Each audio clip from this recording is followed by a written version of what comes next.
Penis. Oh, nice.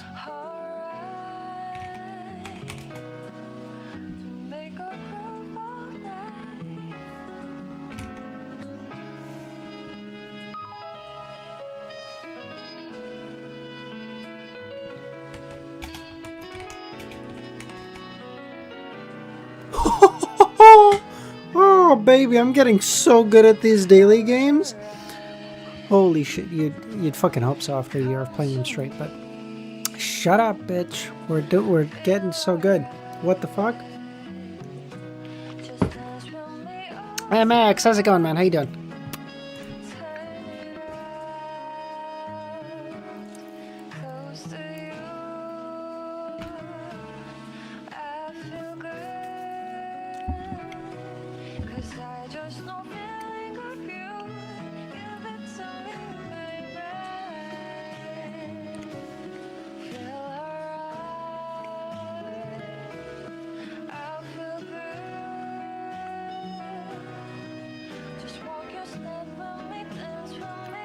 You're at 569 today?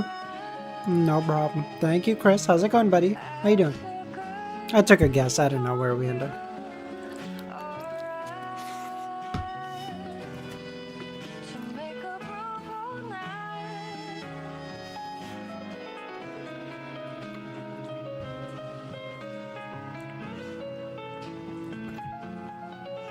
You shine, polish, wax, and buff a car.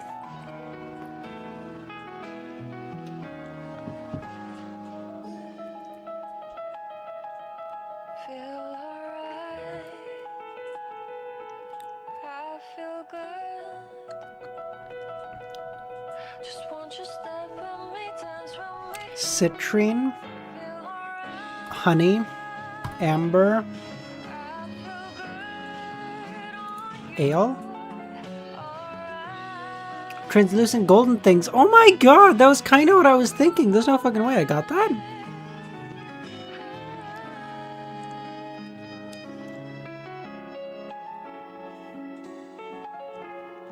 $5.90, $5.96. Okay, that's easy enough. I appreciate that, Chris. Thank you. We'll definitely do a day stream tomorrow. Sunday will be kind of iffy, though. I don't know what that looks like. Maybe that looks like a Sunday night stream or something. I don't know. We'll have to see, because my schedule is all fucked up, too.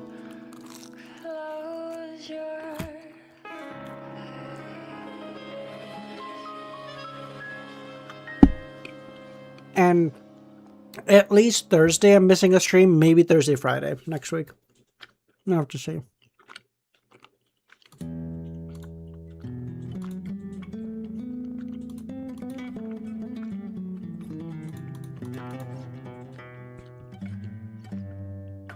Honeycomb, honey hive, or beehive, white beak.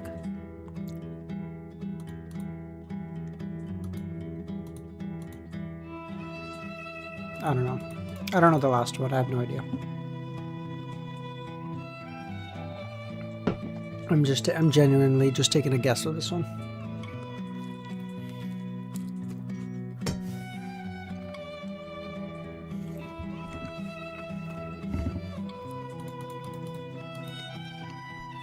Bug.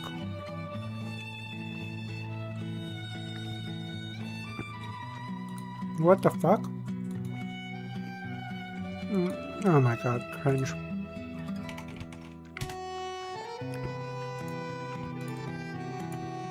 Influence effect, lovely love, love emotion.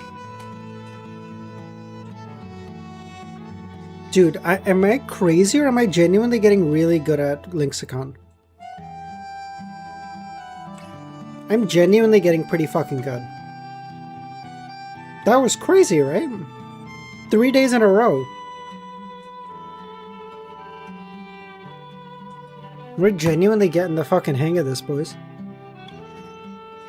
The shortest path is 5 words. 5 words on the board.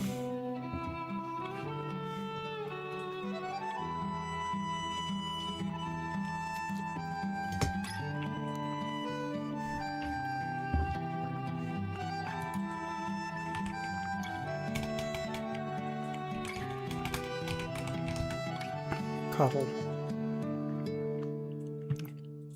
What the fuck is this Kami shit? Get it off my screen. What the fuck?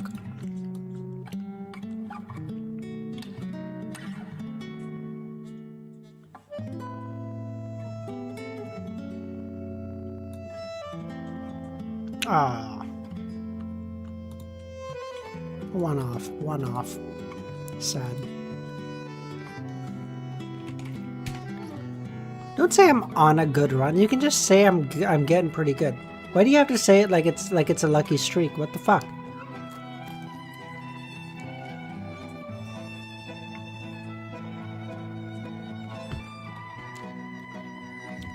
Chris, you of all people are doing this to me? So sad.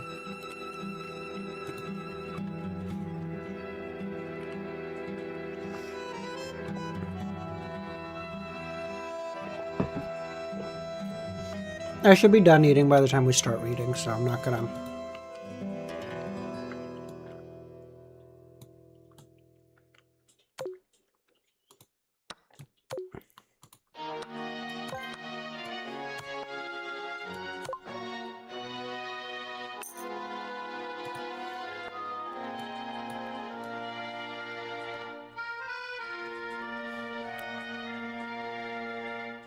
Les flocons de neige qui brillent dans le ciel nocturne me réconforte. Je t'attends seul dans le noir. Je t'attends depuis trop longtemps. Je peux t'entendre dans mon cœur.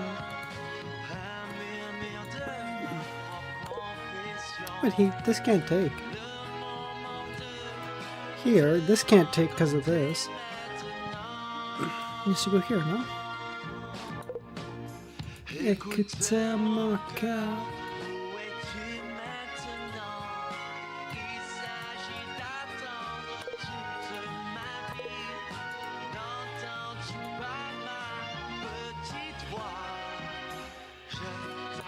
Oh my god, MX, Jesus. 10 days. What the fuck is that?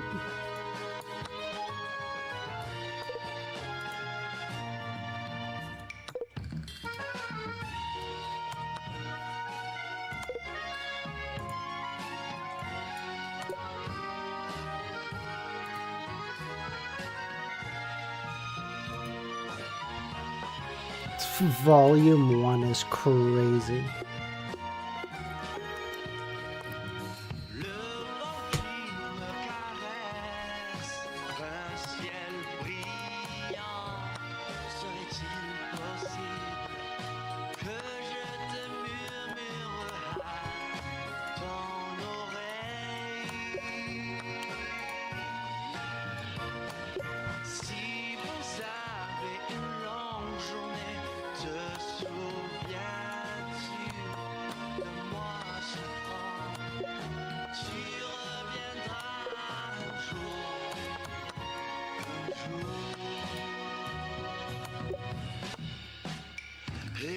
In a year since part 1, oh my god.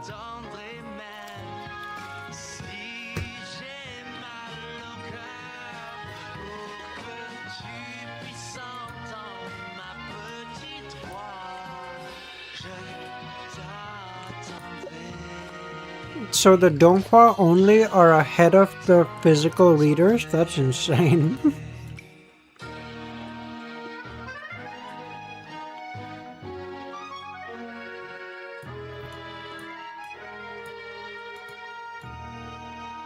Oh, I'm an idiot. I just didn't even see that.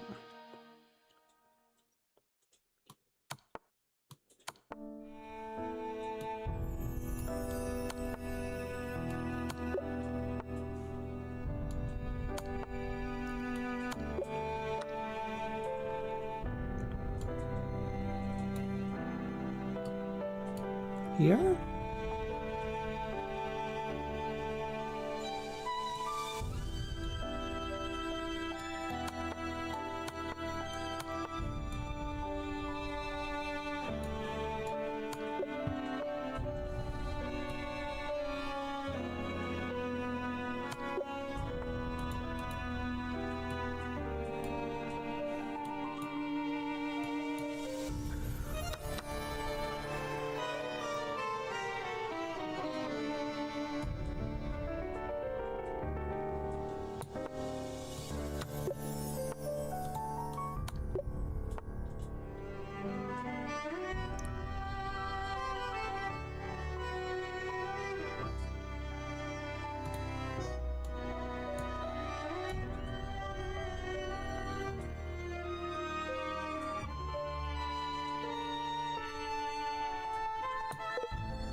I was doing too good today. I needed to end it.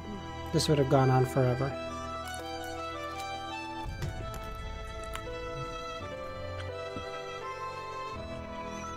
I could have done all the puzzles today, but I decided it's too much time. I must begin reading. Okay, it's like 6 chapters, so let's try and get through this pretty quick today.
So, any plans for the weekend, guys?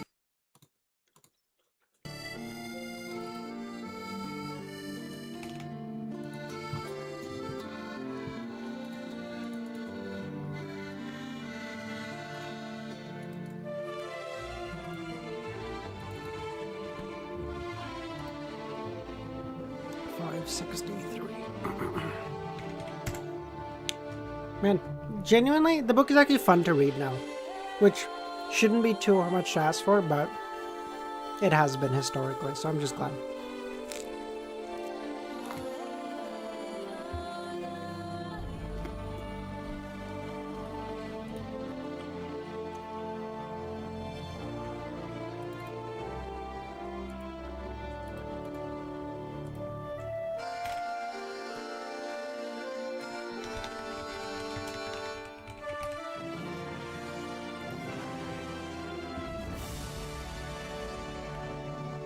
I have to move most of my furniture downstairs for the moving. Oh yeah, you're moving to the East Coast, right?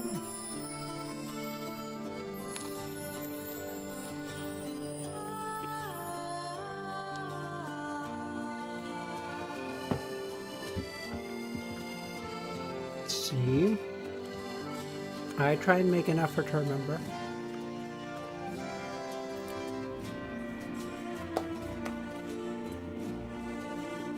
Shut up, MX. God.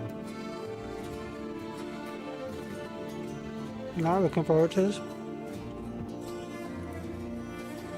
Give it like a little reward, you know? Before you go to bed tonight, just go get like a bunch of like mini treats, like, you know, really small like candy bars or like some, you know, something you enjoy. And just treat yourself with a little one each time you move a piece of furniture down. Not enough to make you like disgustingly bloated and unable to work, but enough that you're like, okay, I can. Your brain is like, okay, you know what? We're not just doing this for nothing. Your dopamine receptors will appreciate it.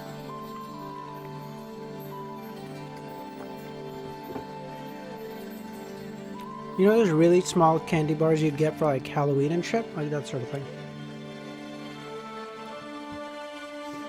Upon learning the intricacies of Louis' collaboration with his unwavering commitment, Juan found himself questioning the reliability of his own ears. It wasn't that the other party's demands were outrageous, making it sound like some kind of jest. On the contrary, the Fisheries Guild could fulfill his desire with minimal needs, without requiring a payment. This went beyond Juan's expectations. Prior to meeting Louis, he had mentally prepared himself for the potentially ruthless extortion. After all, considering the ease to which the other party had subdued Lotso and displayed great strength against the guild, Oro had expected a tougher negotiation. Surprisingly, Louis proved to be more amenable to discussion than Oro envisioned. This Juan to contemplate whether there would be some kind of deception at play.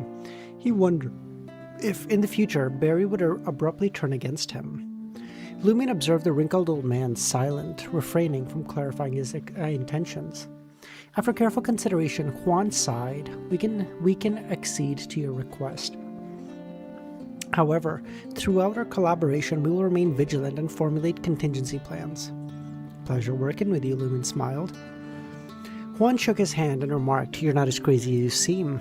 "Of course, I've always been a clever, rational, polite adventurer," Lumion pondered and smirked.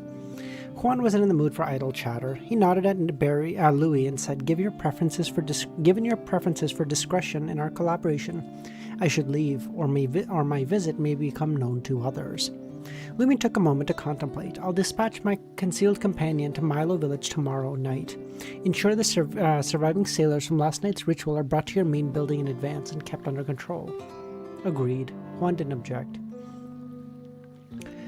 As the man was prepared to leave, Lumion called out, "I'm a man of my word. I promised Georgia I wouldn't disclose the details of the commission to anyone. But I have a question for you. Have any children of the sea from the Paco family gone missing recently or not been seen for a time?" He hinted that his inquiry was linked to the Paco family's commission. Juan's expression darkened. "The Paco family children of the sea have made appearances recently.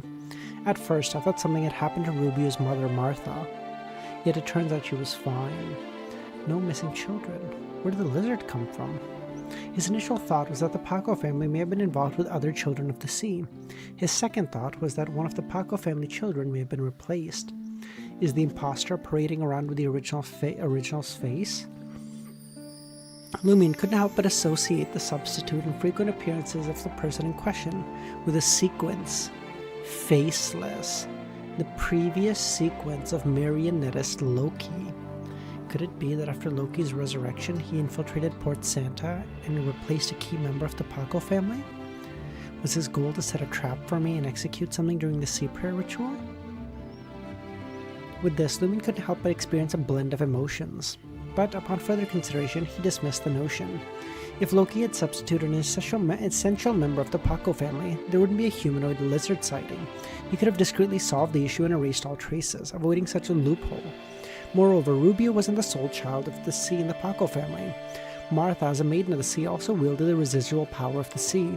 How could they struggle against a humanoid lizard whose strength hadn't reached mid-sequences? Why would they take the risk of exposing the secret and hiring an adventurer? With Lumion's comprehension of the ritual and sea spawn deepening, it left him more bewildered than before. Are descendants of the same maidens of the sea prohibited from attacking each other? There is no such restriction, Juan said. "Oh, how's it going, man?" Lumion deliberately mused. Then why did the Paco family intentionally hire an outsider like me for the commission? The same reason I hired someone to monitor Paco's house.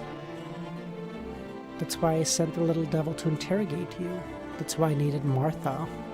You call that wrinkle old monster little devil? Lumion nodded. The Paco family must be harboring a secret.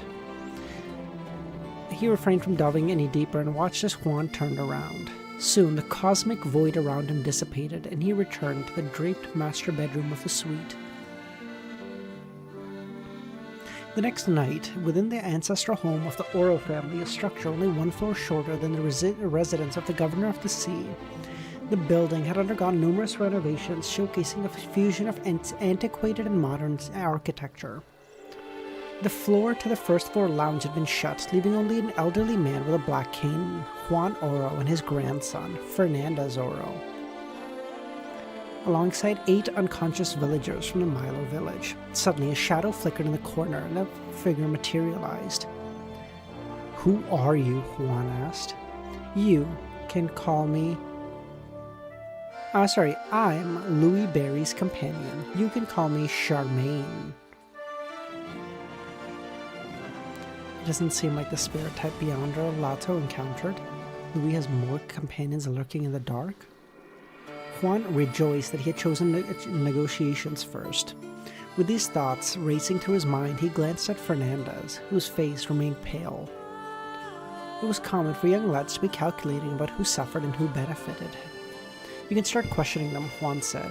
Over the past year, we've employed various methods to determine if they're lying or not. We've even explored the uniqueness of the other sea spawn. Horrible? How about you? Why? What happened? All good? And just a shit day? I'm doing okay. I'm doing okay. I'm waiting to hear back on something big. I would have heard back about it either today, Monday, or Tuesday. So not necessarily bad, but like, you know, when you're like waiting on something and it's just like it's taking up so much of your mental bandwidth, just thinking about, you're like, what the fuck is gonna happen? Like, so I'm in that kind of limbo state. So yeah, I'll tell you guys about it after I hear back. I don't want to jinx it. All the results indicated that they have told the complete truth and concealed nothing. Char name, character name? Oh, ain't no fucking way. The failure of the sea prayer ritual has nothing to do with them. Little point about the site. It's supposed to allow remote activation, but the browsers hate unmuted autoplaying, so I can't even fix it. Yeah, all good, Hope. No, it's a minor issue. Like, I just gotta pop. Whenever I hear the music stop, I just pop over to the top for like a split second. It doesn't take anything at all. Don't even worry about it. Don't give it another thought. Charname's lips curved into a smile. How would I know if I don't give it a shot myself? Approaching the sailors, he retrieved a dagger and stabbed their fingertips one by one, smearing the blood on various spots on the back of his hand. Amidst the pain, the sailors began to awaken. Charname then produced a mirror. Your blood will reveal if you are lying and if you're genuine. If someone deceives me, their blood will burn on the mirror, and you will face the same fate. Alright, answer them one by one. As Charname spoke, he transferred the blood from the back of his hand to the mirror. The sailors glanced at Juan, realizing this was another investigation into the cause of the ritual's failure last year. Skillfully, they recounted their experiences, leaving no detail omitted. Charname asked thoughtfully, were Iru and Sala responsible for transporting the lamb? Yes, everyone responded. In time, as you use it more, the browser should begin to trust it more. It's a big time issue. Really? You're saying, like... How would that even work, though? I'm not saying you're wrong. I'm not very well versed in this, but... when we say the browser will begin to trust it, it's not like it's getting any more cookies or anything. That's so weird. I don't know. I don't even know how that would work. The sailors nodded again. Did they both perish during the ritual? The sailors nodded again, confirming that their two companions had been thrown overboard. Do you have any belongings from Iru and Sala? Clothes they may have worn, toothbrushes, and the like. I wish to try summoning their spirit. Though most of their spirits may have dissipated over the past year, the state of their spirits can reveal many things. Juan shook his head. We attempted it after the ritual. We couldn't summon them. They were consumed by the raging sea. Let's give it another shot. I have nothing to lose. Juan pondered for a moment and agreed, and instructed Fernandez to retrieve Iru's extracted tooth and Sala's clothes. When you click on a video, please unmute it, right? Because you use YouTube on a daily basis?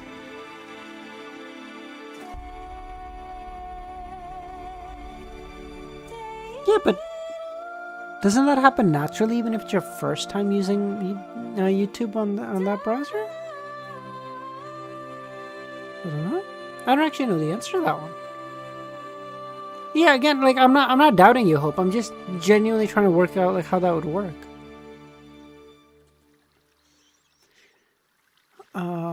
They then observed as Charmaine set up the altar. I summon in the browser's track you, man.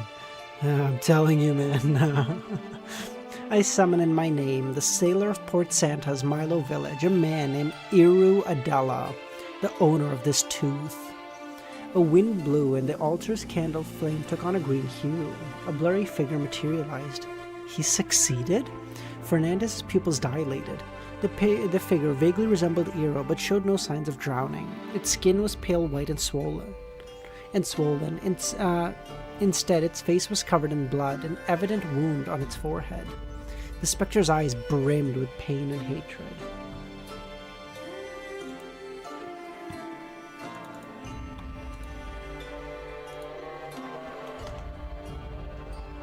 Oh, how's it going, man?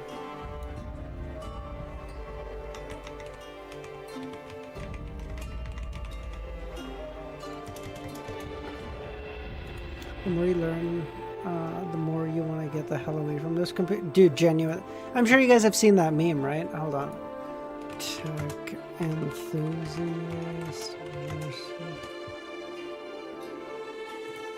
Like, this is like, I'm sure you've seen this meme. I have Sua before I have Sua join your team. Nah, bro, you're catching up so quick. You were at like 40. You were at like 401 like 3 days ago. The fuck? Tell me to slow down. You slow down, motherfucker. What? Sorry, I'm sure you guys have seen that, but like tech enthusiasts, my entire house is smart. Tech workers. The only piece of tech I own is a printer, and I keep a gun next to it so I can shoot it if it makes a noise I don't recognize.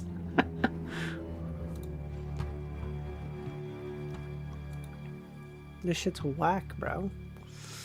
Looking at the specter, suspected to be Iru, Juan's expression shifted. Listen, man, I've already just surrendered my life to the fucking cyberpunk verse. Fuck it. Whichever corporate overlord bids the most for my soul or consciousness or whatever, can fucking have it. I don't care. Looking at the specter, suspected to be Iru, Juan's expression shifted. Back then, even though they had missed the optimal time for the spirit channeling, they still managed to learn of the deaths on the first day and found items that could pinpoint the target. Utilizing the little devil's ability, they completed the summoning, but none succeeded, making them believe that the spirits that anchored the sea would be devoured. But nearly a year later, the summoning succeeded, and it appeared that Iru hadn't drowned but had been shot. This was different from the backlash caused by the failure of the ritual. Charname used Hermes to inquire the spirit suspected to be Iru, but the target was already in a daze and couldn't recall anything. Charname concluded the ritual and used Salah's clothes to summon the spirit of another. This time, nothing happened. Charname refrained from further attempts, extinguished the candle flame and dispelled the wall of spirituality, and addressed Juan. The problem has become clearer. Juan didn't respond, and instead turned to his grandson. Take them out and send them home, each of them. Alright, Fernandez yearned to hear Charname's conjecture, but he didn't dare disobey his grandfather. Seriously, Hope, what the, no, sorry, not Hope, Awareness, bro, how fast are you reading? I feel like you read like 70 chapters in like 2 or 3 days, the fuck? After a few moments, Juan shifted his gaze to Charname. Are you suggesting that Iru, who perished, was an imposter? Why do you think the fake Iru is dead? The others may have been swallowed by the sea, but not him. The real Iru would have been assassinated by those saboteur days or even weeks before the ritual. No, he was more likely ambushed, killed by a gun appeared after the ritual. After all, the living cannot have their spirits channeled. Later, someone disguised as them lived in the village for a time. Without arousing suspicion, they boarded the governor of the sea's wedding ship as a sailor. Bug, how's it going, man? Good luck on your secret little thing you're waiting for. I appreciate you, Hope. Bye, buddy. I appreciate you. Thank you for the good luck, also. I'll catch you tomorrow, maybe. Day stream tomorrow. Sunday's gonna be, I don't fucking know. Maybe night stream, maybe no stream. I don't even fucking know. Right. Is Iru the kind with no living elders, spouse, kids, or siblings? More or less. Their grandmother passed away a decade ago. His parents, children of the sea, established a separate family. After reaching adulthood, they lost control of their powers, turning into sea spawn. As expected, they picked the sailor with the least difficult disguise. Yet everyone aboard the ship undergoes a routine inspection by another sea spawn. As you said, a routine inspection. In this world, many disguises require specific methods or deeper identification to uncover. Juan nodded. Charname kindly suggested with a hint of flaunting. Next time, it would be wise to draw blood from everyone boarding the ship and compare it to their closest relative, revealing their bloodlines.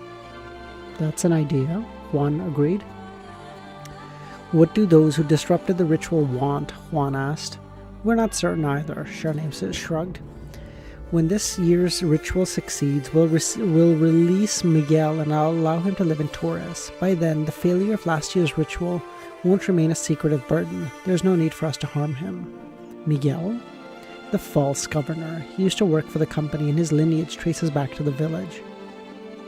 He's had his year of indulgence. Fear may linger, but everything comes with a price, Charname said. Did your ancestors come from the depths of the sea? Or did ordinary fishermen gain inspiration and enlightenment, mastering the form of pleasing the sea and gaining its favor? Charname asked Juan. We don't know. Both possibilities are equally plausible. The village was once eradicated by the Earth Mother Church, many legacies severed. We were left clueless of our origins.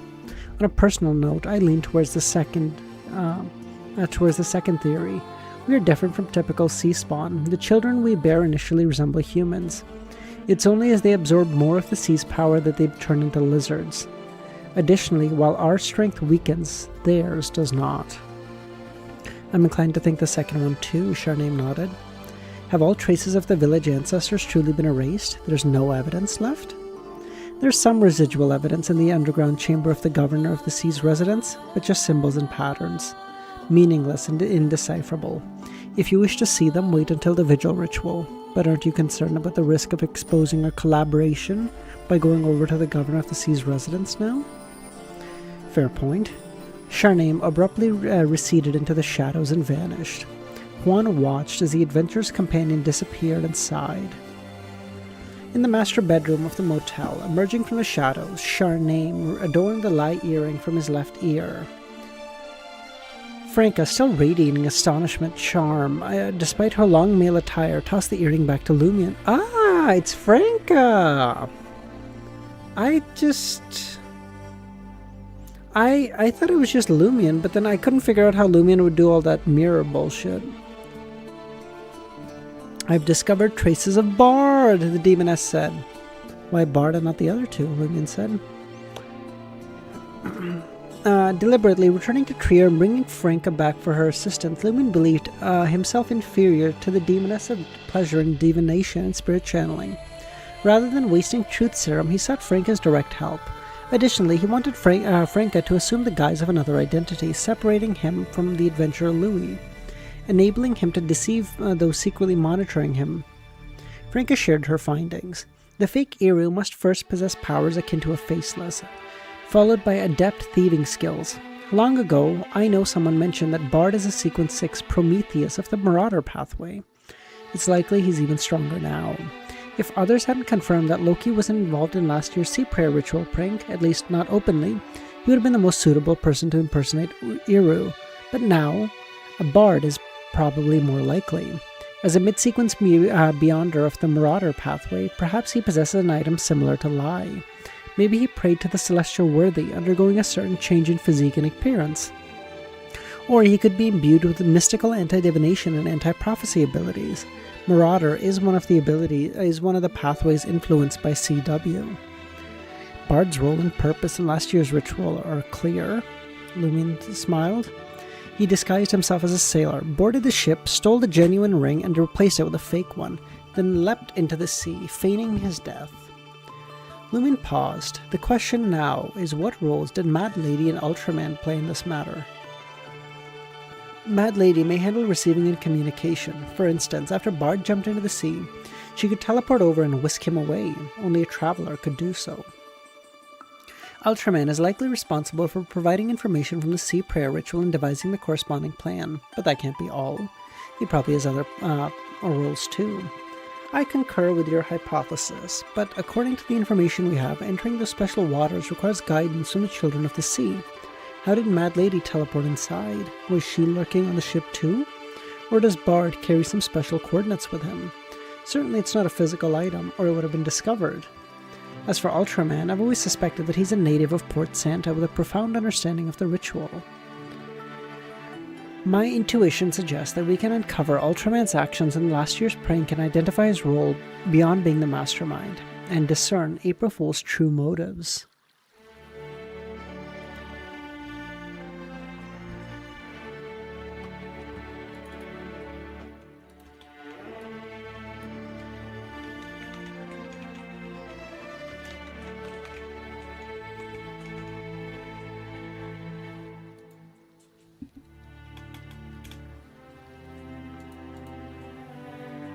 What do you think? About? Their true motives? Yeah, probably something like celestial worthies just asking them to sow chaos and, you know, hurt, I don't know, maybe, or maybe like bring in more external influences to weaken Klein or something. Who is who? What are they trying to achieve? Yeah, like maybe as he allows or influences other people, Klein's focus is split more and more as the Tarot Club requires more of his assistance, and then CW can win or something. Franca's emotions were stirred by Lumien's words as she responded, "Then it's akin to catching a fox by its tail. When the time comes, we'll summon helpers and eliminate a few key members of April Fools." There's still a few key puzzle pieces missing, though. See if you can fish out more details. She needed to return to Trier. How's your search for the Tamara family going? Nothing yet, but Madame Judgment intends to inform the major arcana holders about this. She hopes they can keep an eye out. I have a direction, Lumen gazed at Franca. What? Investigate the other members of the Demoness sect. Given the close ties between those members of the Tamara family and the Demoness sect, they may be collaborating to establish a secret organization, the Theosophy Order. A chance that one of them could directly join the Demoness sect too.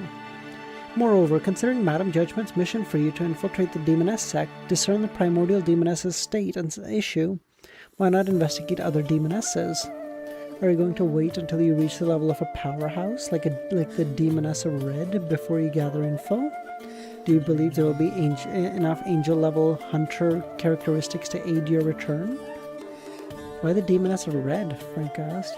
Have you forgotten your name, Madame Red Boots? Isn't that to create a persona with characteristics that can be easily changed when you're on the run? Clearly different from the description on a wanted poster. Isn't it too dangerous to investigate other demonesses under the watchful eye of the Demoness of Black? Why are you investigating the Tamara family? Lumion asked. The Mirror People. And who assigned you to investigate the Mirror People?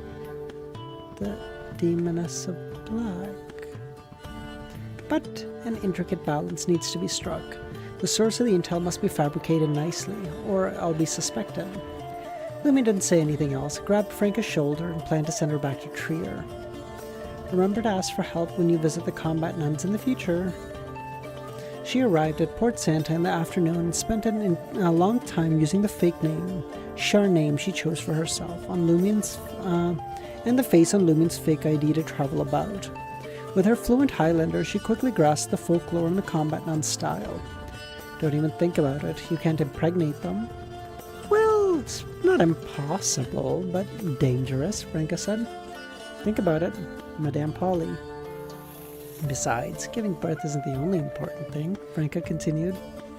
Lumion exhaled and activated the mark on his shoulder. In no time, Lumion reappeared at the spot where he had left. Shaking his head and teasing Franca, he eased back into his armchair. It had to be acknowledged that bantering and joking with friends proved helpful in relieving his emotions. Having regained his composure, Lumion reclined in his chair, sorting through the information of the sea prayer ritual and various rhetoric in his mind, seeking out details that may unveil traces of Ultraman's existence and confirming any overlooked issues.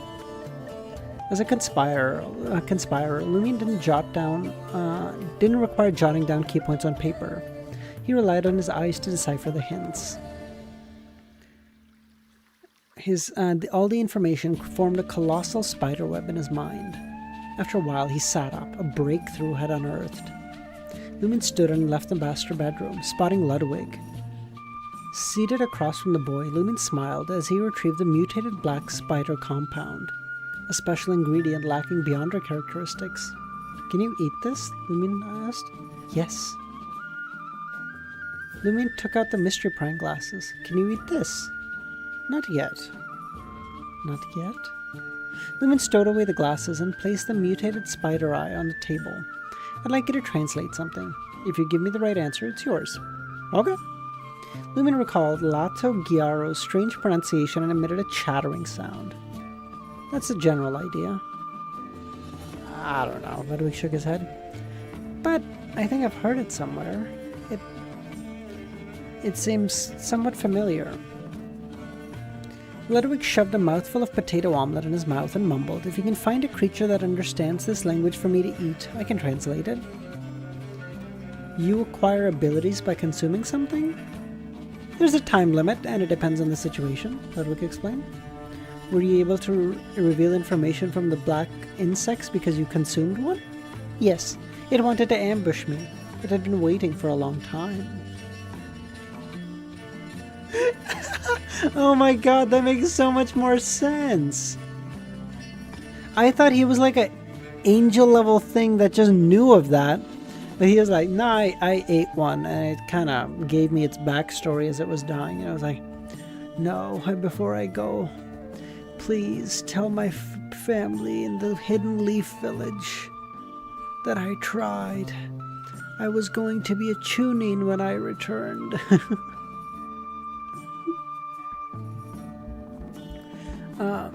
That explains it. I thought you recovered some of your memories and knowledge. A paralyzing attack wouldn't only target Lugano. That makes sense. Lumine had no means to find Ludwig a creature that understood the language of the sea. The Fisheries Guild members couldn't be certain if their interpretation was even accurate. After entering the master bedroom, closing the door, Lumine asked, "Do you understand the language?"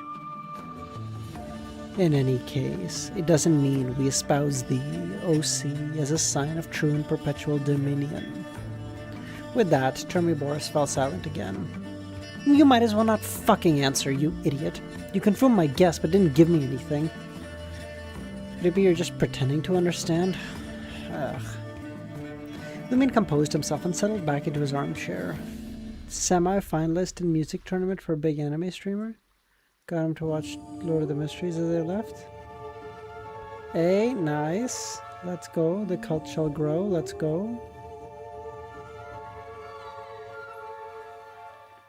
Detailing his travels, he recounted what he had observed in Port Santa, finally piercing together the pronunciation and wrote down the words to the unknown language. He gave the interpretation of the Fisheries Guild. I can't save her stream? No, all good, Kami. You're good, man. We espouse the OC as a sign of true and perpetual dominion, and then made a request. Madame, have you encountered this language before? Do you know of its true meaning? After folding the letter, Lumine summoned the doll-like messenger. The doll messenger emerged. Don't let that filthy child near me. He's standing outside and won't enter without my permission. Lumine sensed some fear in the doll. Keep an eye on it. If it acts up, don't feed it. Using it as a name. Lumine smiled. If I don't feed him, something terrifying will happen. Then feed it more.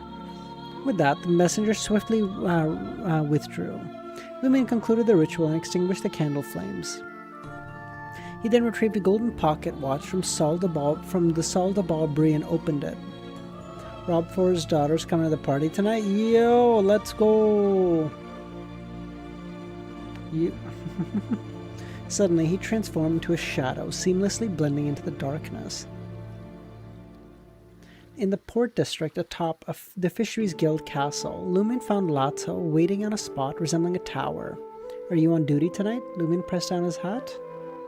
Lato sighed. No. Time more, my mare of trying to push true. I know. My goat, truly. Well, no, my goat was his brother. Time for my mare. Yeah. My goat was his brother, but yeah. Lato sighed. Originally no, but since you wanted to come over, that's the case. We can't let an old man like the president do it, right? Without further ado, Lumine conjured some white fireballs and hurled them to various corners. Having completed this task, he waved at Lato and melted back into the shadows. Lato approached the entrance's tower, clenching his fist in fear. In just 30 seconds, the fireballs exploded. The entire tower became engulfed in flames. Lato sent flying by the shockwaves. Bright scales had already surfaced on his body to mitigate the damage. In less than half an hour, everyone in Port Santa who was well informed learned something. The guild had been bombed.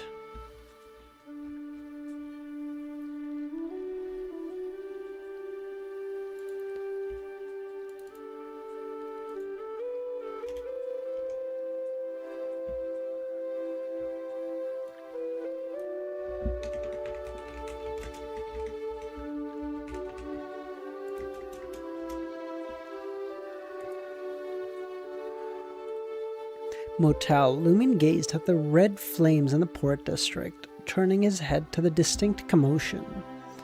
Before long, a knock was heard on the door. Lumion didn't wait for Lugano to wake up and strode to the door. He swung it open, and Noelia stood before him. Noelia's expression was cold as ice. She raised her hand and said, "Imprison!" Lumion found himself immobilized. Transparent walls or a viscous liquid seemed to encase him. Noelia unsheathed a straight sword. Simultaneously, Lumion's pants tightened. The amber restraining him creaked, revealing cracks. With a whoosh, Noelia clutched the hilt of her sword, slicing through the air and carving through the shaky prison. Lumion's right fist, ready to strike, collided with the side of the straight sword. Amidst a deep and controlled explosion, the sword slanted, grazing the doorframe. "Were you the one who blew up the guild?" "It doesn't matter. What matters is whether anyone can prove it." He had understood that Noelia had issued a warning and wasn't truly targeting him, or she would have employed other Beyonder powers after in prison. Why? Why do this? Lumion turned his head, signaling Lugano, who had woken up, to return. Walking to the recliner, he smiled. "I've discovered something." "What?" Noelia said. "Sit down. Let's have a chat. I wouldn't want you accusing me of being impolite." "What kind of politeness is there without greeting me by pressing your cheeks against mine?"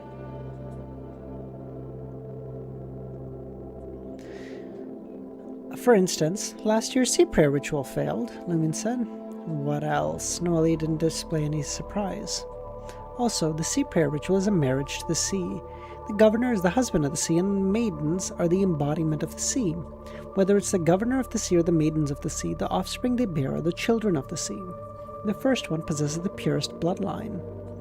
The Lumion was aware that the offspring of the women of the governor of the sea had slept were descendants of the sea, whether they were maidens of the sea or not. With his profound mystical knowledge and extraordinary insight, he couldn't help but consider the governor of the sea having his children on his own was also part of the equation.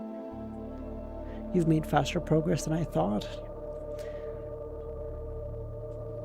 "It's been a while. My comprehension charm will expire tomorrow. I wonder how much I'll retain from this week of study," Lumion grinned. "Don't tell me you think my reputation was just boasting." "Claiming a bounty of 300,000 riso for the demon warlock isn't a boast," Noelia acknowledged.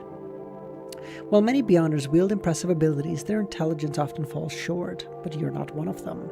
But I must caution you not to push too far. Despite understanding your true motives for stirring up this commotion, we must uphold the peace all the same. Don't make things too difficult for us." Coupled with the warning, the implication is that you shouldn't disrupt the current situation. You're free to investigate the ritual, but stirring up trouble for the guild is a no-no. What exactly is your church aiming for? I saw the mention of the Dreamless pathway, and this pathway is genuine buns. I'd rather assume for help. Dreamless. Which one is that one? Hold on, let me pull that up. I'm not gonna lie to you though. There's a decent bit of them that are showing up and they're like, bro, you gotta get like pretty high up to get any decent powers. What the fuck is this shit? I agree with you. Oh, Dreamless, Musician, Fate Prior, yeah, like you gotta get to sequence 5 to be decent. Like, what the fuck? Deceased is like the first cool thing. Bro, you think I'm risking going all the way to damn near just below Demigod for like, powers? Are you nuts? If you had been more forthcoming, I wouldn't have had to work this hard, Lumion said. We lack intensive intel. All we can say is the church allows the sea prayer ritual and the guild to obtain power from the sea for a reason, unrelated to our ability to resolve it. I don't know if it's because it's a boon rather than the actual characteristic and the barrier. Nah, I think the outer gods are just bums. Think about it. These are fucking great old ones, okay? Why are they so... There's the entire universe at play. Why do they give a fuck about this one planet? It's because this one planet... Oh, shit, awareness. Dude, thank you. Holy shit, thank you so much. Dude, you really didn't have to. Rosego sponsored. True, Rosego love never goes away. Love that guy. Fuck, what the fuck? Oh, you made me forget my train of thought. Thank you, dude. Thank you so much. Seriously. What the fuck was I saying? Someone remind me, please. Such a humble man. He sponsored Klein with his characteristic. Dude, think about it. Listen, all I will say is without Rosego, there is no great old one Klein. Klein would not become a great old one. The fool does not exist without Rosego. He is kind of goated though. He played a significant role in the creation of a great old one. We call those a kingmaker where I'm from, baby. Let's go. Sorry. Oh, great old ones paying attention to Earth. Okay, thank you. Hold on. Yes, okay. Think about it. Because those guys are such bums. They're like, bro, we gotta get their powers. Their powers are so cool. You're telling me that guy can just like say there was an error and then just make whatever bullshit he wants happen? He can just do that? Oh, what about that guy? Oh, that guy? He can just fucking traverse through the entire universe on a fucking whim? Okay, cool. What about that guy? Oh, that guy? He just has all of the knowledge of the universe implanted into his fucking brain. Even though he's probably not even a fucking god, let alone a great old one. He's probably just some like the fucking uniqueness or something. And he's stronger than great old ones. Like, what are we doing here? They're like, we gotta get some of that. They got some good shit over there. You know what they say, like the grass is always greener on the other side? Bro, their grass is yellow as fuck. Their grass sucks. I don't want to be on their side. Their side is a whack. Hold on. I'm not privy to the reason. Perhaps the Archbishop or our fertility order president could shed some light. Then why allow my investigation? Do we need to know? We didn't pry into your motives for probing the ritual, did we? With that, the combat nun rose from the sofa and strode away. There are ancient traces concealed in the basement of the Governor of the Sea's residence in Milo Village. They might unveil something crucial. It's best to seize an opportunity to investigate. In the subterranean chamber beneath the Governor of the Sea's residence, according to Franca's accounts, Milo Village's ancestors left behind symbols and patterns. Does Noelia suggest these hold vital information? If Juan isn't Susie solos the frauds. Dude, genuinely, Dog Almighty beats those fucking great old ones, okay? Great old ones. Get the fuck out of here. No. You're not great. You're old. And I guess you're one. You're old ones. Get the fuck out of here. Not gonna lie, the Orthodox gods were also bummed. They had thousands of years and did nothing. The great old one had literally Minecraft starter kits, if you see. And breaking of the fourth epoch tree in a few months. Listen, awareness. I have always been of the staunch belief that we do not fight amongst ourselves when there are outsiders at our door, okay? Listen, I will call the god of combat a bum till the end of the days, okay? But right now, against these evil great old ones, I would gladly have him by my side, okay? So I believe that we shit on each other when there's no outsider threat, okay? But we don't shit on each other when there's if there's an outsider involved, we're best friends, okay? As soon as they're gone, I fucking hate you. But when there's an outsider, we stand together as a family. Sorry, Dominic Toretto kicked in. As he returned to his master bedroom, the doll messenger dropped a folded piece of paper. Ludwig isn't that repulsive, except for being a bit ravenous, I guess. Madam Magician does tend to stay up a little late. Alright, good luck, I shall catch up. What the fuck you mean eventually, bro? At this rate, you're gonna get caught up by like next weekend, tops. She's quick with replies at night. Unfolding the letter, he scanned the contents. Bye, buddy. Appreciate you. Seriously, thank you for the fucking memberships, dude. You really didn't have to. Thank you so much. Swiftly unfolding it, he scanned the contents. Your performance in Port Santa has been impressive. I won't interfere or provide excessive guidance. A prime chance for you to digest your potion. I've roughly reconstructed the sentence and read it multiple times. It is no language that I am aware of, but what I can confirm is its lack of natural power. But it does possess a certain energy. Language can possess such energy. What does this imply?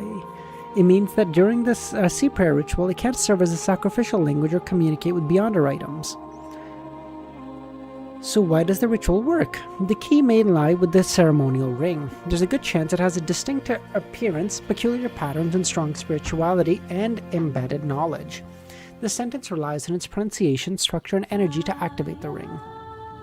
If you can recreate the ring state after the vigil ritual, I'm confident I can decode its specific effects and approximate meaning. That makes sense. When Lato recited the words, "We espouse DOC," there was no indication of natural power being invoked. It must serve a different purpose.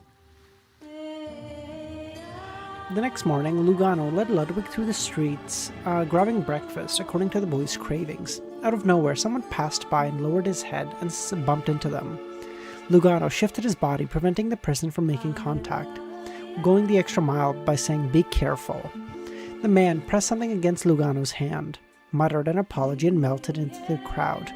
Lugano looked at his palm, revealing a crumpled post-it note. He didn't rush to read it. After securing breakfast for Ludwig, he returned to the motel and briefed Lumion.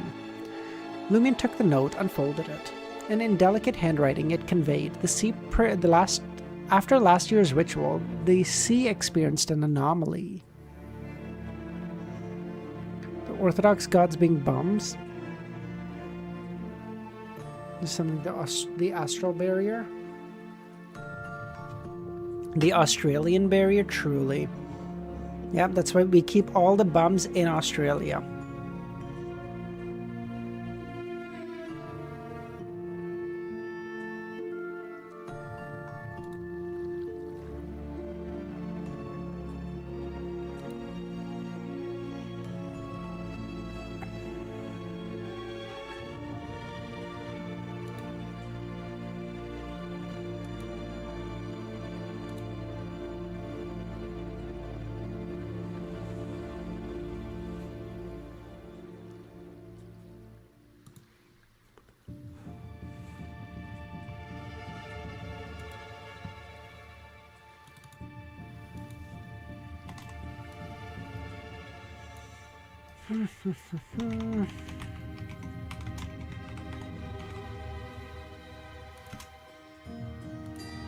The failure of the sea prayer ritual last year caused an anomaly in the sea. Lumen couldn't help but interpret it that way. After studying the note in his hand, a familiar fragrance wafted to him. He recalled Georgia's perfume. Were they inexperienced or leaving a trace, implying the Paco family is the source of the info? Is the core issue the sea as abnormality? Has it weakened the Paco family, causing an ordinary person without sea lineage to transform into a lizard? Perhaps they don't want other sea spawn to know they were lacking in strength. Lato and Juan had mentioned the sea's anomaly. Oh yes, thank you, Chris. Alright, bye Harsh! They only noted the sea's increased violence without the ritual appeasement, the frequent departure of the Death Navigators from their territory, and the declining strength of the Children of the Sea. From this perspective, the situation seemed normal, foreseeable. Did the anomaly solely affect the Paco family, or did Juan, Lato, and the others conceal this matter? Are they guarding against each other? Lumen speculated as he watched the note consumed by the flames. He leaned towards the latter possibility. If the family wasn't unique, the sea's anomaly should have widespread effects. This understanding shed light on Rubio's disdain when speaking to the Maidens of the Sea. After discovering the truth of the Maidens of the Sea and his true lineage likely filling him with self-loathing and contempt, he'd rather forfeit his family inheritance than marry another Maiden of the Sea. Lumen grew suspicious of Nolfi's covert ally, and that he may be Rubio. Regardless, given the Paco family's resources and status, they led a comfortable life. Lugano stood to the side and observed his employer delving deep into his thought after reading the note. Is something about to unfold again, Lugano thought. Though I haven't reached Highlander proficiency, I've mastered the daily words I need. My body language suffices for the rest. Plus the folks I'll be dealing with know Intian. I can settle the remaining balance now and offer you a free teleport back to Trier. You can't attend to Ludwig when you're in action. If I leave now, who watches him? I don't know who's watching who, Lumion thought. Despite prior attacks and potential risks, there was an inexplicable resistance to the suggestion of terminating the employment contract. This wouldn't even cost him a Vril door.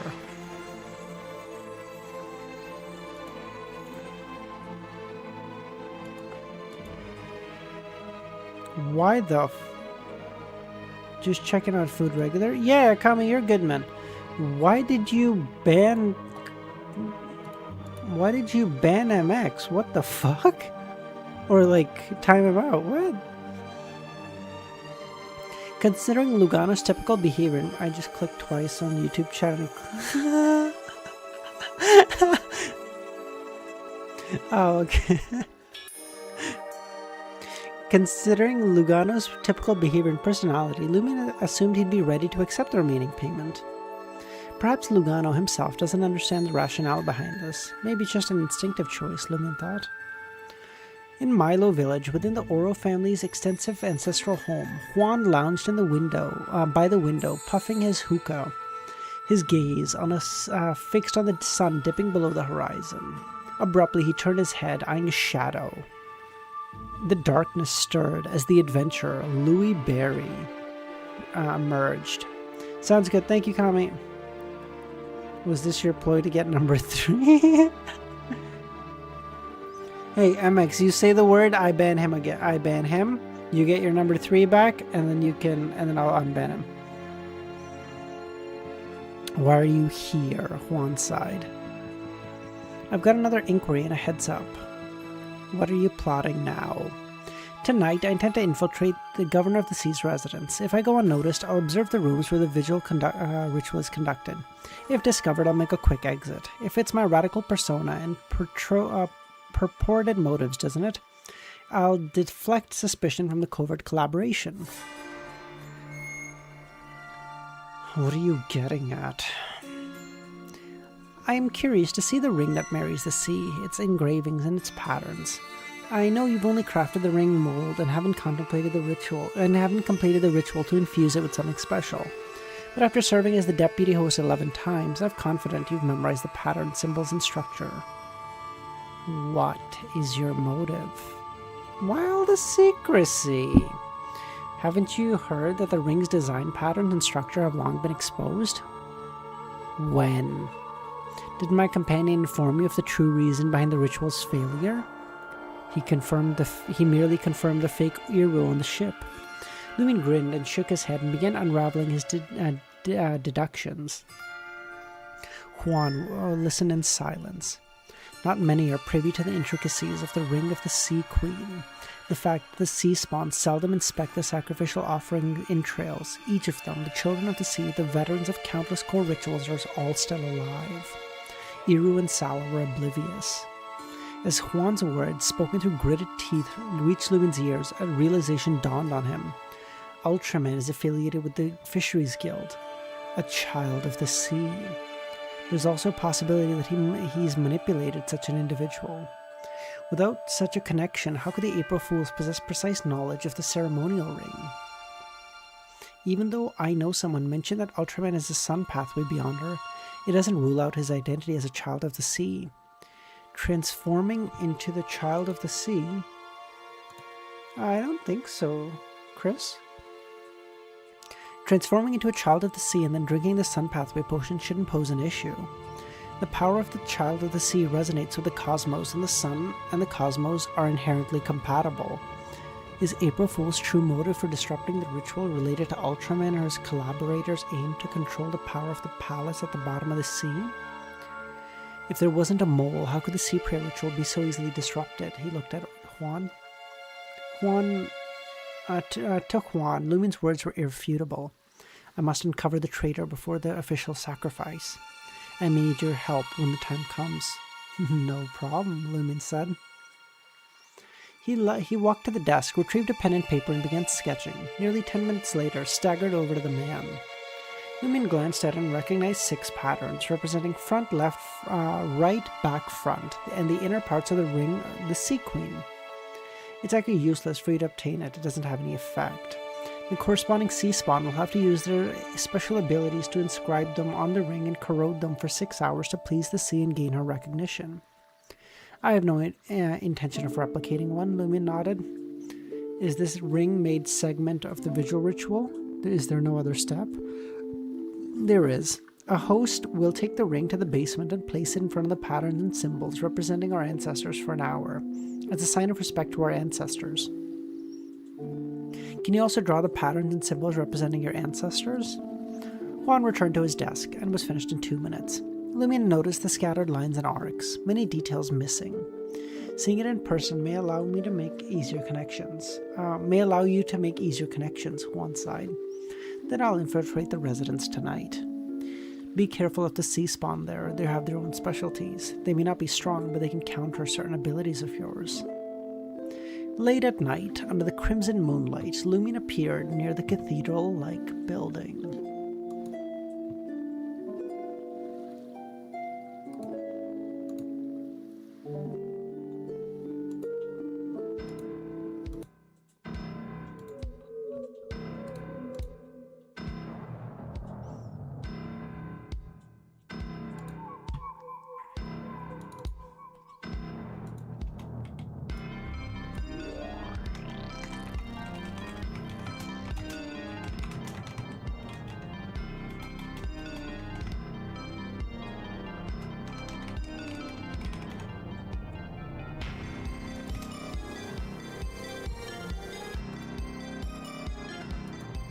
Lumion swiveled his head towards the docks, his body seamlessly blending into the shadows. Following the path, he smoothly bypassed the guards at the entrance. In the foyer, he came to a halt. Amidst the dark fishnets, he spotted a short figure with oddly large heads, bulging eyes, and wrinkled skin, the Little Devils. Infiltrating the shadows, these devils patrolled the Governor of the Sea's residence. Having encountered this before, Lumion knew these devils weren't formidable opponents. Despite their talent for blending into the shadows, he could dispatch a team with ease. Yet eliminating them discreetly posed a challenge. Lumion could be certain that dealing with one group of little devils wouldn't stir up trouble with another. Focused, Lumion surveyed the area untouched by shadows.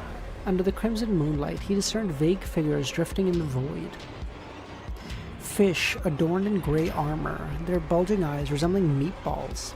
Starlight threaded, thin threads peeked through. The peculiar fish hovered in the air, scattering across regions, occasionally releasing bubbles. Erupting bubbles carried countless invisible spikes. At the hall, intersection, and various aisles, silent three-man guard teams patrolled. Their expression betrayed nothing, but Lumion noticed a slender black insect emerging from their necks and mouths. The batting black insects. The eyes of sea creatures, statues on the walls appeared alive, scanning the area. Just as Juan said, there's a large number of different sea spawn. Infiltrating silently here proves to be a formidable task. Lumion decided to be patient and to wait for the right moment. In under 2 minutes, a thunderous bang reverberated from the dock, flames shooting into the sky. Devils lurked in the shadows, monster fish manipulating the surrounding void, insects orchestrating the guards, all shifted their gaze, and Lumion sprang into action. He orchestrated the disturbance. Seizing the opportunity, he stealthily navigated through the shadows and skirted the region patrolled by the armored fish. Before the other sea spawn could react, he pinpointed the room at the end of the hall. A dim light emitted from the black mark on his shoulder as he teleported to that room. Inside, Lumion discovered intricate patterns and symbols etched onto the floor, ceiling, and walls, reminiscent of Juan Oro's drawn patterns. Beside that, nothing caught the eye. Lumion deduced during the ritual some sea spawn entered this place, condensed the patterns from every direction, and etched them into the ring mold, then infused them with special energy. He scanned the room quickly and stepped out of the shadows, activating the mark on his chest. Nearly invisible water ripples danced on the floor. Bottle of fiction. Lumen enclosed the 2 connected rooms in the bottle of fiction, the entry requirement, ordinary humans. Positioned himself near the opening of the bottle of fiction, deliberately creating loud footsteps. Almost instantly, the certain sea spawns picked up on the disturbance. Recalling the explosion at the docks, they realized they'd fallen into a diversion. Summoning the armored fish, black insects, and little devils, they ordered an investigation into the ring-making ritual venue. Despite attempts to rush through the door, they found themselves at the back of the hall inexplicably every time. The fish, discerning the issue, released bubbles with a formless storm towards the entrance of the bottle of fiction. As before, they surged towards him, aiming to breach the door. Lumion, now a shadow creature, slipped through the crack at the base of the door, exiting the bottle of fiction and returning to a hall. Kami, there's just one more chapter. Don't even worry about it, dude. It's all chill. Just leave it. I'll do the music change at the end. It's all good. I'll just do it myself. You're good. His ploy diverted the sea spawn's attention, creating a chance for him to change positions. He needed to employ effective tactics a few more times. Anticipating the enemy's disbelief in encountering the same trick repeatedly, Lumion knew they would assume there were alternative plans. Of course, on a third attempt, vigilance would set in. There's one at next chapter too? It's fine, fuck it. Just 2 more. When the moment arrived, Lumion could flip the strategy. Seizing the moment when the sea spawn fixated on the bottle of fiction, Lumion avoided the gathering of the little devils, circled of monster fish, reaching the corner of the hall, and utilized spirit world traversal again. The destination this time was the staircase leading to the basement. As Lumion's silhouette appeared at the staircase entrance, he transformed into a shadow and slipped into the basement. No one patrolled the seemingly unimportant area, an area that was a testament to the villagers. In the shadow creature's form, Lumion possessed a natural night vision.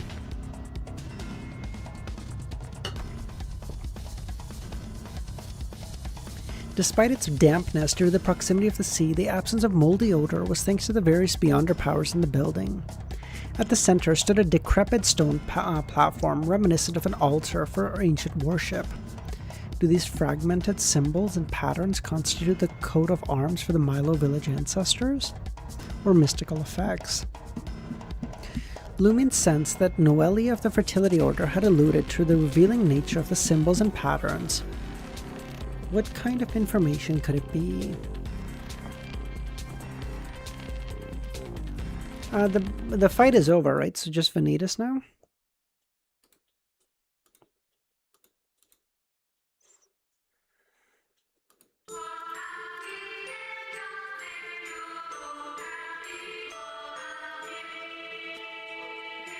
After creating the Ring of the Sea Queen, it would rest here for an hour to mark the respect of the ancestors.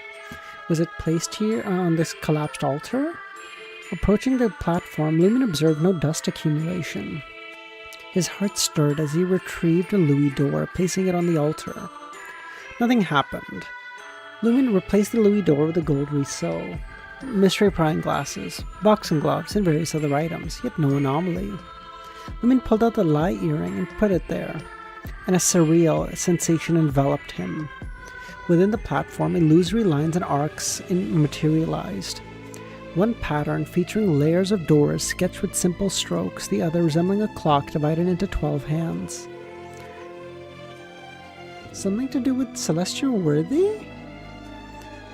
Lumion observed keenly, sensing something adhering to the lie earring. In an instant, the lines from the platform dimmed and returned to their original position. The patterns representing the Milo village ancestors? Or did they gain knowledge from the initial revelations? Lumion seized the earring and teleported away. In the bedroom of the motel, as Lumion's figure materialized, he settled down and began writing to Madame Magician. Recreating the patterns, symbols, and structure, various scenes from the residence, Lumion folded the letter and summoned the doll messenger and waited patiently for the reply. Genuinely.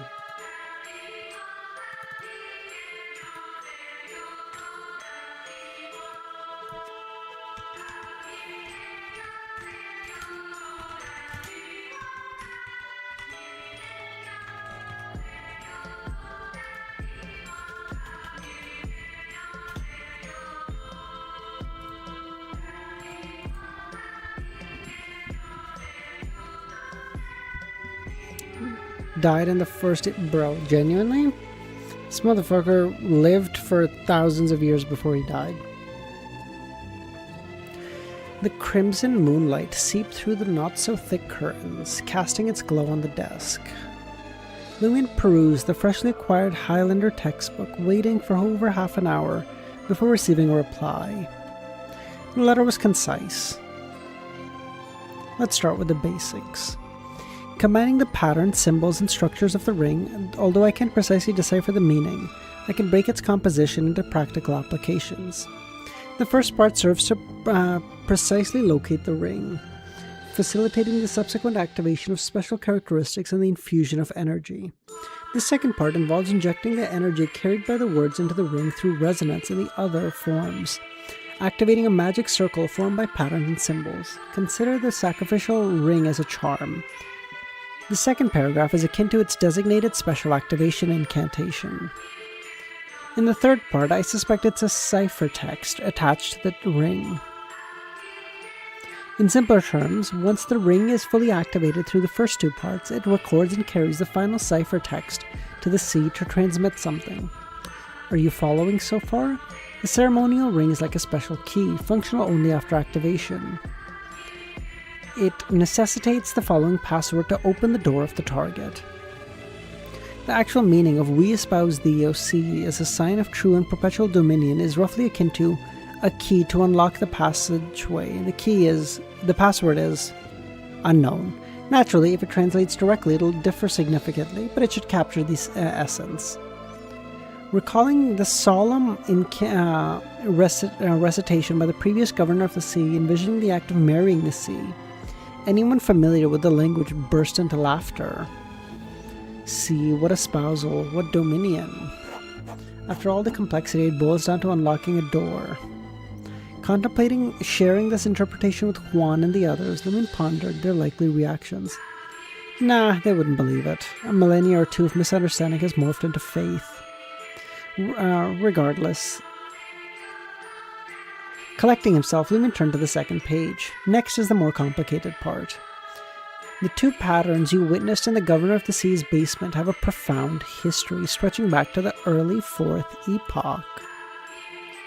Yep, thank you, comment.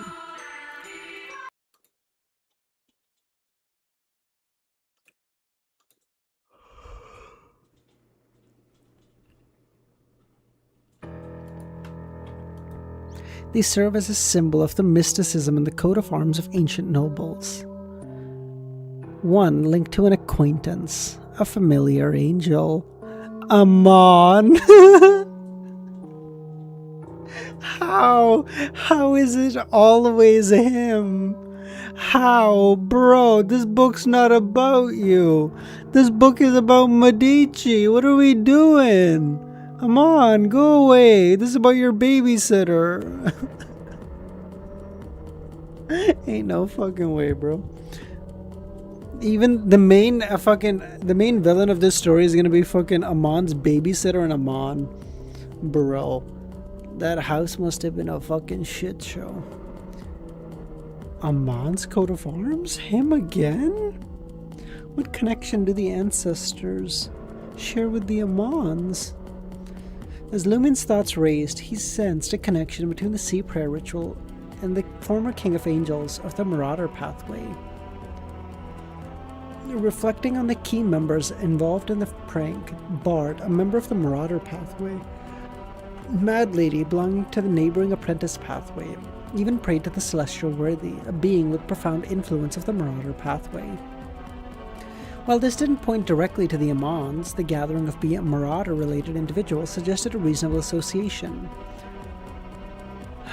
The layers of doors come from the Abraham family, one of the noble families of the Tudor Empire. I previously mentioned that in the Tudor Empire, only 5 families controlled the hereditary duke title: Abraham, Amon, Antigonus, Jacob, and Tamara.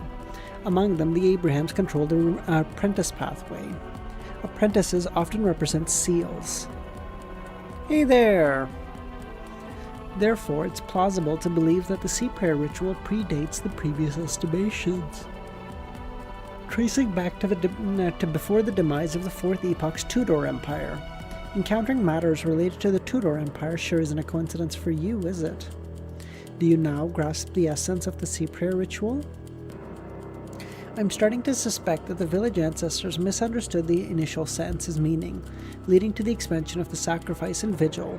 This resulted in an absurd sea marriage ritual spanning a millennia or two. Very well be a manifestation of that individual's mischievous nature, reveling reveling in a joke or two.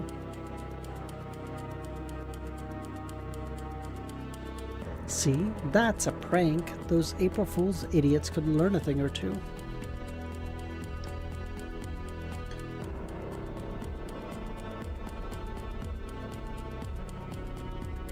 If you have any more questions, feel free to ask. By the way, Lai now has a temporary ability for about half a month.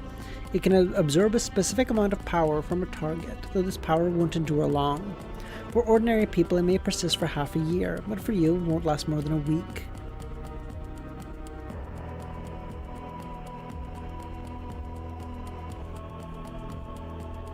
Bro, Lai's broken as fuck. Madam Magician suggested that the uniqueness of those waters originated from the ancestor of the Abraham family and a certain Amon. It's always Mr. Door, isn't it? It's always Mr. Door, Mr. Door. Wow, the closest to becoming a god. Ugh. Madam Magician suggests that the uniqueness of those waters. The core of the sea prayer ritual was devised by two angels, guiding the ancestors of the village. Due to the Amon's mischievous nature, the ancestor of the Amilo village misunderstood the true meaning of that sentence, thinking they were meant to marry the sea. Consequently, the core of the ritual became more and more complex. Having comprehended Madam Magician's hypothesis, Lumion reconsidered the essence of the ritual. Appeasing the special entity concealed at the bottom of the sea. Apprentice representing seal. Marauder stealing. Stealing. Lumion understood the essence of the ritual. The essence of the ritual was to steal boons. The palace at the bottom of the sea had been sealed by the apprentice pathway, but the ancestor of the Abraham family worried over time the seal's power would wane, allowing the palace to regain strength. To counter this, he enlisted Amon to devise a ritual for regularly siphoning off the stored powers of the palace, preventing it from breaking through.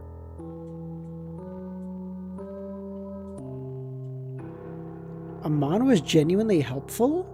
Are you telling me? Okay, hold on. I may have been shitting on Mr. Door too much. Are you saying Mr. Door was so goated he got Amon to do something genuinely useful? Ain't no fucking way. I didn't think that was possible. Consequently, after each year, the ritual, the sea area would become tranquil, free from the excessive storms. The previous year's failed ritual had allowed the palace to accumulate a certain degree of strength. Consequently, the sea experience... What does it mean Amon is being helpful? It means the end of the fucking universe, bug. Consequently, the sea experienced abnormalities, leading to an increased number of shipwrecks and death navigators departing. The reason for only entering the sea when the stars aligned and following a specific route was that only then would a complex passageway appear. Having unraveled the essence of the ritual, he comprehended the Earth Mother Church's motive. Initially, the clergymen of the church, though lacking, destroyed the village, putting an end to the ritual. But at the bottom of the building, they discovered the coat of arms representing the two angels, halting the final step in time, realizing they needed to dispatch demigod-level saints to deal with the unique waters each year. High-end forces were required to guard it, making it quite troublesome. So when the ritual resurfaced, they agreed tacitly.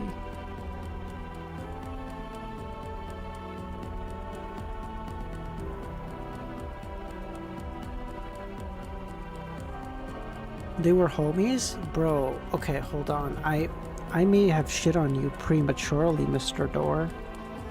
You gotta be kind of a gangster to get Amon to kind of calm his shit around you, you know? Genuinely. I'll say it.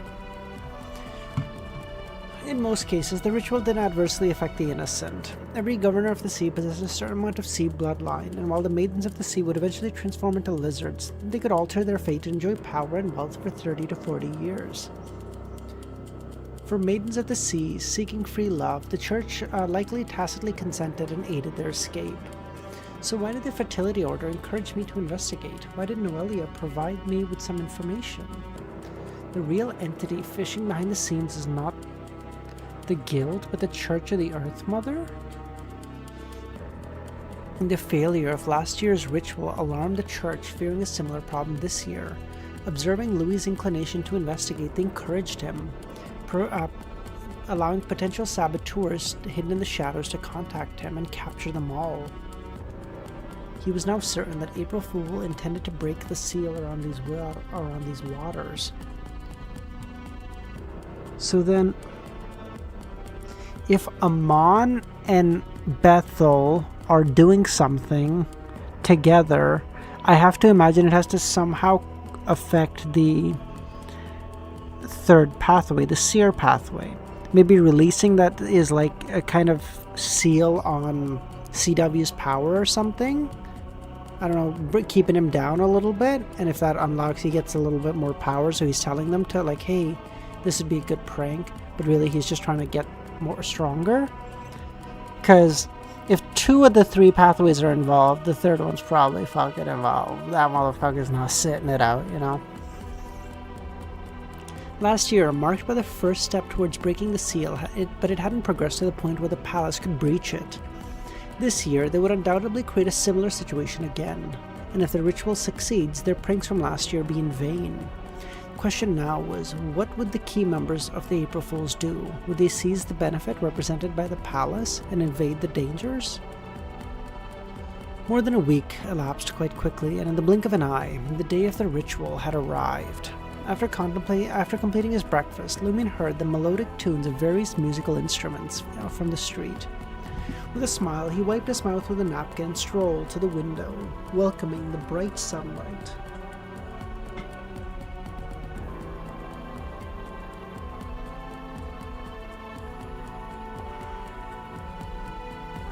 Absolute cinema.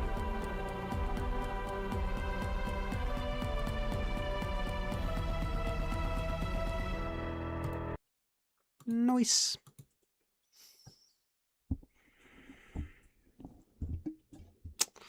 Alright guys, I'll end it there. Good stream. We got through all we needed to. I think, so next time I'll need to get to 580. Okay. It is what it is. I'll get there. Bye. Have fun, guys. Have a good night. I'll catch you all tomorrow. Bye, guys.